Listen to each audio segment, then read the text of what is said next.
Welcome to Big Ribbon Stories. We're here in the wonderfully relaxing living room today, here to talk about an amazing piece of gear. This is the Hyland Dynamics Delta 4-7 Mark II. This has been so kindly lent to us for a time by the wonderful Bryce Gonzalez, who's been kind enough to let us use this on a couple sessions, both in the recording as well as the mixing and mastering process. And I'd love to share a little bit about what we think and what our experience with this unit has been. What's interesting about this guy is the fact that it's not just a mic pre, it's also an incredible line level amplification device, and really just a beautifully open color box in a way if you're using it line level. But here's what's interesting. We use 90% ribbon mics, most of the time 100% ribbon mics on our recordings, and this thing, for me, immediately I was like, oh, this was designed for ribbons. Now, I'm sure you can use condensers and it would sound amazing on it, but I've used exclusively ribbons and I've been blown away. Immediately I hear the circuit in the flat mode, 0.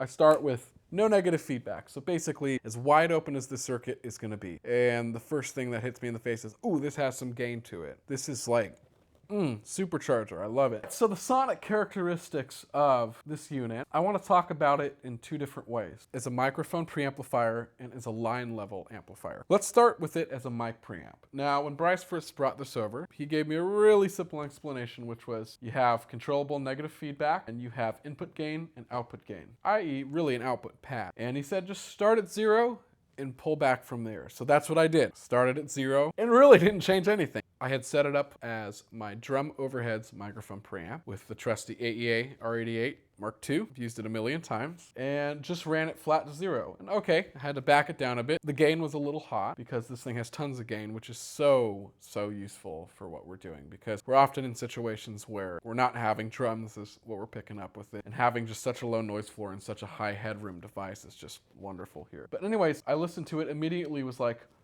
oh, this sounds like the best vacuum tube tape machines. And immediately I was like, oh, that's the sound. This is not a tape machine, but the way it rounds transients and the way it places the stereo image really reminded me of analog tape. And that's something that I hadn't heard from a microphone preamp. I've heard some amazing circuits, and we have the pleasure of working with really the best stuff there is as far as I'm concerned. But this did something different, which is that for me it did the tape ready sound. Now what that really means is that as I push into it with no negative feedback, I can hear into the low level details of the recordings really clearly. It seems to suck up all that information and really just have like this high energy density without being compressed at all. And also with transient signals, as it rounds, it has this beautiful way of rounding very smoothly. It doesn't sound harsh, it's not aggressive at all, it doesn't clip aggressively, it just rounds beautifully. So what's cool about this, I can vary how much saturation I'm getting with the input pad, which is pretty self-explanatory here. And you can kind of get a nice in-between, more clear open. Still wide open with the negative feedback, but a little less input gain and saturation. But what I love about this unit is I can control a couple different things. Another interesting aspect is the controllable negative feedback, which is labeled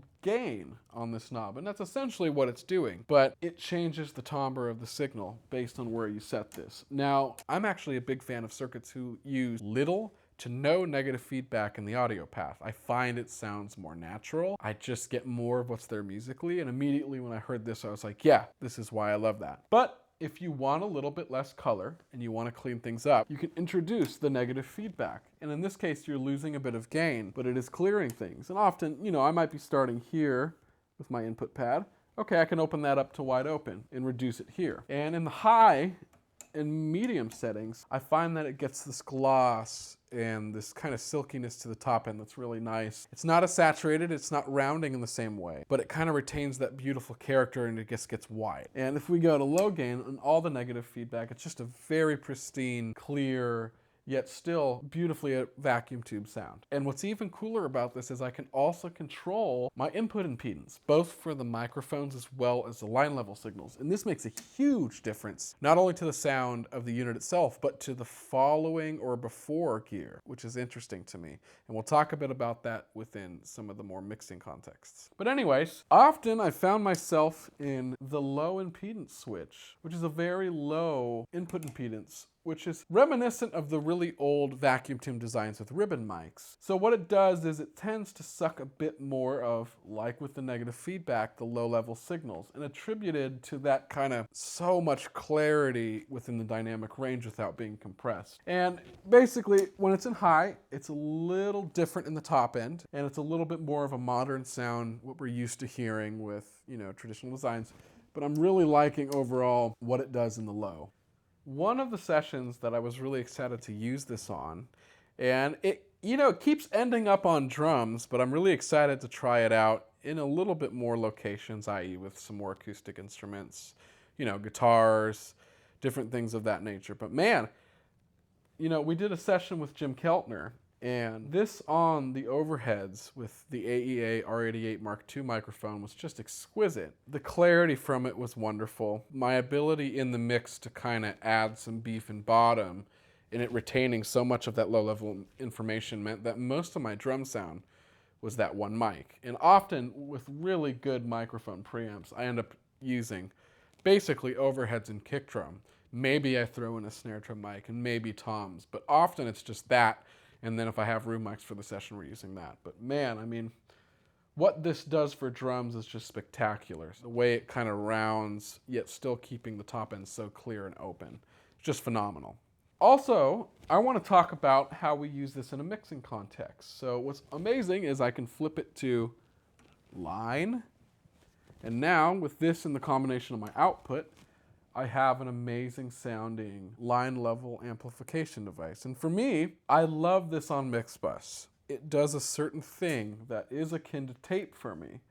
So putting this on the bus as the last thing in the chain, or sometimes even the first thing in the chain into other gear, really allowed me to get this density that negated the need for compression, where I could kind of push into this hard, and what it gave me back was a bloomed out, super wide, super open, and very three-dimensional. That was just the first thing that came to mind is, okay, there's a width here, and on the bus it does that tape thing. And particularly on the bottom end, I find on the bus, I'm usually having this in the high impedance mode, wide open on the negative feedback, and then I can usually vary my output pad depending on either how hard do I want to push into other gear, or do I need to push it hotter into the converters, or do I need to have less? And I really, I do that with the pads.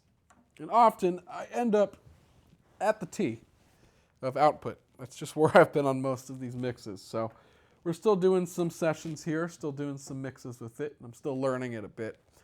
But I'm really enjoying what this does as an amplification device. Thank you guys so much for tuning in.